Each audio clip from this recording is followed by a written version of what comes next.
Movies are always a reflection of our times. And maybe it's the chaos of the moment, but audiences seem to be wanting lighthearted, star driven romantic comedies again. Whether it's a film such as Anyone But You or Celine Song's Materialists, audiences are into beautiful people falling in love on the big screen again. One of the best to emerge recently is David Frayn's Eternity, a nostalgic, high concept comedy that could sit neatly alongside the works of Albert Brooks and Ernst Lubitsch. It's an ambitious effort that is both thought provoking and a comforting joy, delivered by a trio of gorgeous stars in Elizabeth Olsen, Miles Teller, and Callum Turner. I absolutely loved the premise, and I admit to being fearful that it would somehow not be lived up to. But I was very, very wrong. Frayn, along with co-writer Pat Cunane, has fully figured out a clever view of the afterlife. When one dies, it's not the end, nor do you go to heaven or hell. Instead, you end up in a massive convention center where salespeople try to sell you on the perfect place to spend your eternity. Aw. Some of these places are choice, like Cigarette World, Capitalist World, Studio 54 World, Men Free World, always sold out, or 1930s Germany, now with 100% fewer Nazis.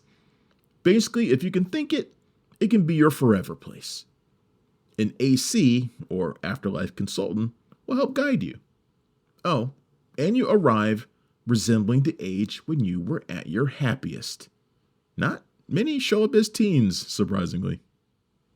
Teller and Olsen play Larry and Joan, whose 65 years of marriage have seen their share of ups and downs. They are argumentative, but loving. He's a bit of a curmudgeon and doesn't understand the gender reveal party they are attending. He doesn't have to deal with it for too long, though, because a pretzel, his apparent vice, causes him to choke to death. He wakes up looking like his younger self, confused, but is helped by his AC, Anna, played by Divine Joy Randolph, to find his afterlife. But Larry wants to wait for Joan, who is diagnosed with cancer and should be along to join him shortly. He's right. It isn't long before Joan shows up, looking like the most radiant version of herself. However, there's one problem. Her first husband, war hero Luke, played by Callum Turner, who died in Korea, has been waiting there 67 years for her to arrive. Uh-oh. Now Joan, with the help of her AC, Ryan, played by John Early, was firmly on Luke's side, must choose between the two men she's loved. Do the stakes get any higher than this? I mean, who do you choose to spend an eternity with? Can you imagine making the wrong choice and being stuck with it? Because there are security measures in place to make sure you can't switch your afterlife. Try to flee and it's curtains into the void with you. I mean, it's pretty dark. Still, this is such a fresh spin on the classic love triangle formula. Joan must choose between the comfortable love that she's known for decades with Larry, or a life she never got to have with Luke, someone who seems perfect in every way. For Larry, it's always been tough to compete with the idealized memory of Luke, and now when confronted by him, it drives him a little bit nuts, and I can understand that. The assignment is tough for all three actors, embodying younger versions of their characters, but still with all the experience that comes with old age. A really funny scene, of which there are many, finds Larry and Joan indulging in being young again by doing squats. Hey, no back pain. Woohoo, the knees work. For Olsen, she finds different kinds of chemistry with her co-stars, one that's stable and the other with the passion of youth.